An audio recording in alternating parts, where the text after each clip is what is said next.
तो संविधान पर चलेगा। ये मुल्क हिंदू मुस्लिम और धर्म की बुनियाद पर नहीं चलेगा।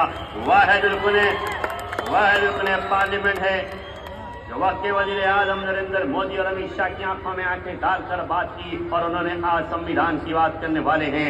यही वजह है कि आज मजलिस इत्तेहाद मुस्लिमीन आपके दरमियान में मुकाबला कर रही है। अरे कुल हिंद मजलिस इत्तेहाद मुस्लिमीन सिर्फ इंतखाबात में मुकाबला करना, विधायक बनना, संसद बनना, नगर पालिका सेवक बनना नहीं है। जब कभी भी दुनिया ने देखा कि मुसलमानों पर जुल्म किया गया तो मजलिस ने आगे बढ़कर आवाज उठाई और एहतजाज किया। यही नरेंद्र मोदी गुजरात के चीफ मिनिस्टर थे। 2002 के अंदर गुजरात जल रहा था, 3 महीने तक गुजरात जल रहा था, इंसानियत दम तोड़ रही थी, दुनिया तमाशा देख रही थी। 3000 से ज्यादा मुसलमानों का कत्लेआम किया गया, लेकिन कोई मुसलमान गुजराती मुसलमानों की मदद करने के लिए तैयार नहीं था।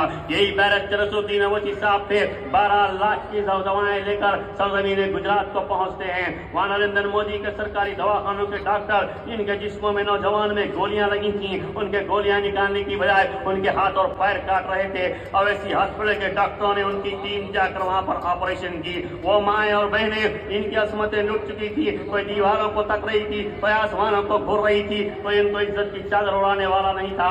यही मजलिस इत्तेहाद मुस्लिमीन ने जाकर उनको इज्जत की चादर उड़ाई और 22 लाख की इमदाद गुजरात की सरजमीन पर किया। फिर महाराष्ट्र के अंदर 2008 में आपने देखा मालेगांव के अंदर बम ब्लास्ट हुआ तो सबसे पहले पहुंचने वाली शख्सियत का नाम बैरिस्टर असदुद्दीन ओवैसी साहब है और उन्होंने 7 लाख की इमदाद मालेगांव के जख्मियों को पहुंचाया।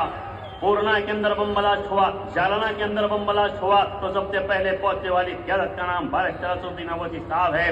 मुंबई के अंदर 1993 में फसादात हुए तो 25 लाख की इमदाद लेकर सालारे मिल्लत मजलिस इत्तेहाद मुस्लिमीन ने दिलीप कुमार को भेजा तो दिलीप कुमार ने चेक को लेकर कहा, मैं सलाम करता हूँ हैदराबाद के मुसलमानों को और मजलिस इत्तेहाद मुस्लिमीन को जिसने मुसलमानों के लिए दस्त को दराज किया और मुंबई के मुसलमानों की मदद की। तो कुल हिंद मजलिस इत्तेहाद मुस्लिमीन हर वक्त आपके दरमियान में रहती है। ये डरने और घबराने वाली जमात का नाम नहीं है। आज मुल्क के अंदर चप्पे चप्पे पर हमारी अजमत की निशानियां हैं। आज हमसे वफादारी की भीख मांगने वालों, बताओ जो आबो अजदाद ने हमारा ताजमहल, कुतुब मीनार, चार मीनार इमारतें बनाई, लाल किला, तुम उसको आज तुम चुना तक नहीं जला सकते। अरे लाल किले के ऊपर आज तुम झंडा चढ़ाते हो तो तुमको शर्म आनी चाहिए, लेकिन शर्म कैसे आएगी मेरे भाई? शर्म उनको आती है जो शर्माते हैं।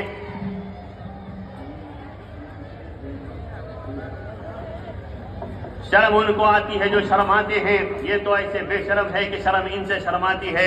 अरे हमारे आबो अजदाद की ये निशानियां हैं। तो कहने का मकसद यही है कि इन सब के तहफ्फुज के लिए, इन सब की तरक्की के लिए, इन सब की हिफाजत के लिए आपको विधानसभा में हमारे विधायक शाब्दी साहब को पहुंचाना जरूरी है। शाब्दी साहब और 16 अरकान असेंबली विधानसभा महाराष्ट्र के अंदर जाएंगे तो बैरिस्टर असदुद्दीन ओवैसी साहब के हाथ मजबूत होंगे और मजलिस इत्तेहाद मुस्लिमीन मजबूत होगी। आज रात यकीनन हमारा मुकाबला भाजपा से है। कि आखिरी बात आपके सामने शेर नजर करता चलो कि आसमान बेरंग है तो बेरंग ही सही, जमी हम पे तंग है तो तंग ही सही, हम अमन चाहते हैं दोस्तों जंग नहीं, अगर तुम जंग चाहते हो तो फिर जंग ही सही। शुक्रिया।